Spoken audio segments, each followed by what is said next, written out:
Time के ऊपर ये कहेंगे कि प्रतीकात्मक कुर्बानी तुम्ही करा। क्या होता है ये प्रतीकात्मक? इमेजिनरी आप कुर्बानी कर दीजिएगा। अगर आप इस तरह का फरमान जारी करेंगे और आप ये एक्सपेक्ट करेंगे कि हमने खामोशी से, हाँ साहब आपका फरमान आया, अब हम उसको मान लेते हैं करके, तो हम ऐसा नहीं करने वाले। मोदी साहब 5 तारीख के दिन कहां जा रहे हैं? मोदी साहब को ये पता नहीं है क्या कि देश के अंदर कोरोना फैल रहा है, देश के अंदर कोरोना अब भी है, तो उनकी प्राथमिकता क्या होनी चाहिए?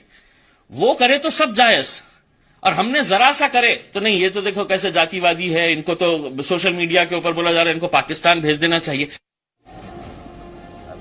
मतलब ये शुभ कार्य है, क्यों अड़ंगा, क्यों खलल डालना? दिक्कत क्या है प्रभु राम से? भूमि पूजन शुभ कार्य हो रहा है, क्यों राम के पीछे पड़े आप लोग? बस करिए ना, पहले अस्तित्व पर सवाल उठाए, आप भूमि पूजन, क्या जरूरी है इन सब चीज, क्या जरूरत है सर? जी, मुझे पूरी तरह से मालूम था कि मेरे स्टेटमेंट को किस तरह से तोड़ मरोड़ कर पेश किया जाएगा। मैंने जो कहा था, आप शुरुआत से अगर सुन ले तो मैं एक बात कहूंगा कि मैंने एक सवाल उठाया था कि अगस्त महीने के अंदर शुरुआत बहुत सारे त्योहारों से होती है, जिसकी शुरुआत 1 तारीख के दिन ईद है, उसके बाद श्रावण का महीना हिंदू धर्म के लिए बहुत मायने रखता है, गणपति का त्योहार 10 दिन के लिए मनाया जाता है और महाराष्ट्र का सबसे बड़ा त्योहार है, उसके बाद मुहर्रम आ रहा है, ये पूरे अगस्त महीने के अंदर है। अब आप जब पूरे औरंगाबाद शहर के अंदर या महाराष्ट्र के कई शहरों के अंदर आपने बाजारें खोल दिए, दुकानें खोल दिए, कारोबार खोल दिए, उद्योग इंडस्ट्री खोल दिए हैं, तो आपको परहेज मंदिरें, मस्जिदें, गिरजाघर और गुरुद्वारे से क्यों है? क्या आपको लग रहा है कि सब यहीं पर हो रहा है? और अगर ये हो रहा है तो हमने सिर्फ इतना कहा है कि ईद के लिए अगर आप किसी ईदगाह के अंदर जहां पर 25,000 लोग नमाज पढ़ते हैं, वहां पर आप 50 लोगों की इजाजत अगर नहीं देंगे, आप कहते हैं कि एक फरमान जारी किए है कि शादी के ऊपर आप 50 लोग इकट्ठा हो सकते हैं, लेकिन मस्जिदों के अंदर, मंदिरों के अंदर आप 25 लोगों की इजाजत नहीं दे रहे हैं, क्यों नहीं दे रहे हैं? और अगर यही तर्क लगाया गया तो मैं आपसे एक सवाल करना चाह रहा हूं कि आपने, महाराष्ट्र सरकार ने एक फरमान जारी किया है, एक फरमान के अंदर यह कहा गया है कि आप प्रतीकात्मक, यानी कि मराठी के अंदर प्रतीकात्मक आप कुर्बानी कर लीजिएगा, यानी कि आप वर्चुअल आप कुर्बानी कर लीजिएगा, यानी कि सिंबॉलिक आप कुर्बानी कर लीजिएगा। तो मेरा एक सवाल यह है कि कानून सिर्फ हमारे लिए लागू है, अगर ये सिंबॉलिक अगर हमारे लिए है तो 5 तारीख के दिन मोदी साहब क्यों जा रहे हैं अयोध्या? 5 तारीख के दिन वो भी सिंबॉलिक तरीके से अपना जो भी कार्य करने जा रहे हैं वो कर लीजिएगा। मैं मंदिर के विरोध में नहीं हूं, आपको साफ तरीके से बता देता हूं, क्योंकि सुप्रीम कोर्ट ने आदेश दिया है, हम उसकी इज्जत करते हैं, पालन करते हैं। लेकिन क्या वजीर आजम को यह पता नहीं है कि आज देश के अंदर कोरोना सबसे प्राथमिकता होनी चाहिए? पूछिए। जी जी, सवाल मैं पूछता हूं, साल में ईद कितनी बार आती है? 2 बार आती है, ठीक बोल रहा हूं मैं? साल में ईद 2 बार आती है, 2 बार आती है। ये प्रभु श्री राम का भूमि पूजन कितने सालों बाद होने जा रहा है? ये कितने सालों बाद? हर साल ईद आती है ना, आती है हर साल ईद। सुनिए, पूरा सवाल सुनिएगा मेरा। हर साल ईद आती है, रमजान हर साल।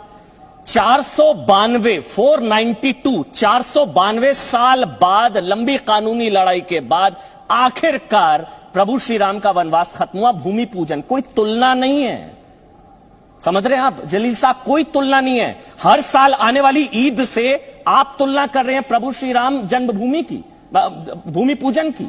आप समझ रहे हैं क्या तुलना कर रहे हैं आप?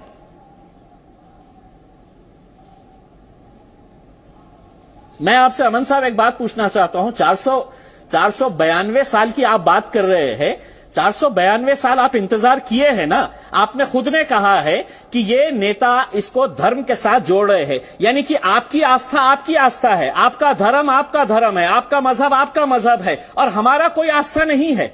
हम साल में अगर 2 बार मनाते हैं तो आप ये जानते होंगे कि पूरे हिंदुस्तान के अंदर मुसलमानों ने रमजान की ईद अपने घरों के अंदर मनाई, पूरा रमजान का महीना अपने घरों के अंदर इबादत की। क्या अमरनाथ अगर आप 492 साल रुके हैं तो अमन साहब रेगुलर 2 महीने वजीर आजम साहब को बोलिएगा कि और रुक जाइए, 2 महीने वजीर आजम साहब को बोलिएगा कि रुकिएगा करके, फिर उसके बाद भव्य तरीके से जाइएगा, पूरा जितने भी आप लोगों को ले जा सकते हैं लेकर जाइएगा। लेकिन आप कहेंगे कि कोरोना है तो कोरोना सिर्फ इम्तियाज जलील के लिए है, और नरेंद्र मोदी साहब के साथ समझौता हुआ है कि कोरोना ने कहा है कि नहीं, मैं 5 तारीख के दिन ना अयोध्या आऊंगा ना यूपी आऊंगा, मैं 5 तारीख के दिन तो सिर्फ महाराष्ट्र के अंदर रहूंगा। अमन साहब, ये इस तरह की बातें जो है ना, अगर कानून मेरे लिए अगर है तो वो वजीर आजम के लिए भी वही कानून है।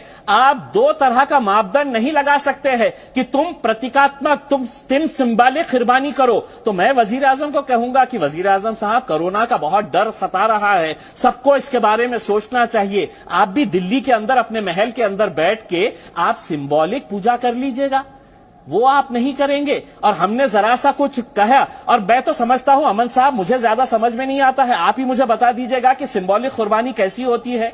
अगर मजहब के अंदर ये बात है ही नहीं है, हर रिलीजन का एक रिलीजियस सिग्निफिकेंस होता है, अगर वो सिग्निफिकेंस को अब होम डिपार्टमेंट कहेगा कि नहीं हमने बताए हैं और हमारे आदेश के हिसाब से आपको चलना पड़ेगा, तो अमन साहब ये मुल्क जो है वो जमहूरियत के हिसाब से चलता है, डेमोक्रेसी है, डिक्टेटरशिप अभी तक आई नहीं है। आप लोग चाहते हैं वजीर आजम डिक्टेटर बन के इस मुल्क के ऊपर हुकूमत करे, लेकिन नहीं होगा इंशाअल्लाह।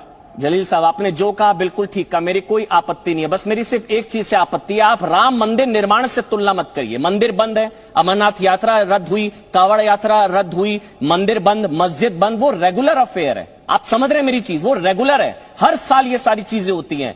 राम मंदिर निर्माण 492 साल बाद ये शुभ मुहूर्त आया है, उसकी तुलना इससे नहीं हो सकती है। रेगुलर अफेयर ऐसा तो है नहीं कि मस्जिद तो बंद रखा मंदिर खोल दिया, ऐसा तो है नहीं कि मस्जिद बंद है मंदिर खोल दिया सर, ऐसा तो नहीं है ना।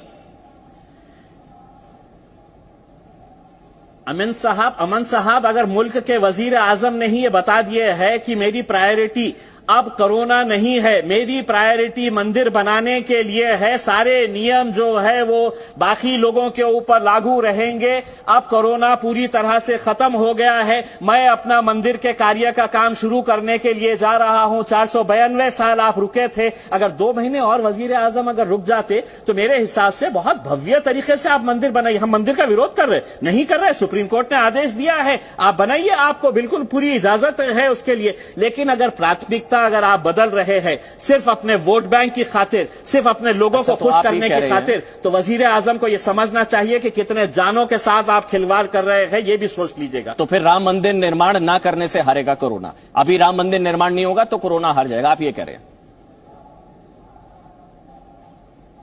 नहीं, मैं ये बिल्कुल नहीं कहा है, आप शब्दों को मेरे जबान में मत डालिए अमन साहब। मैं ये कह रहा हूं कि अगर आप मुझे ये फरमान दे रहे हैं कि आप सिंबॉलिक अपनी फेस्टिवल मनाइए, तो आप सिंबॉलिक पूजा क्यों नहीं कर रहे हैं अयोध्या के लिए?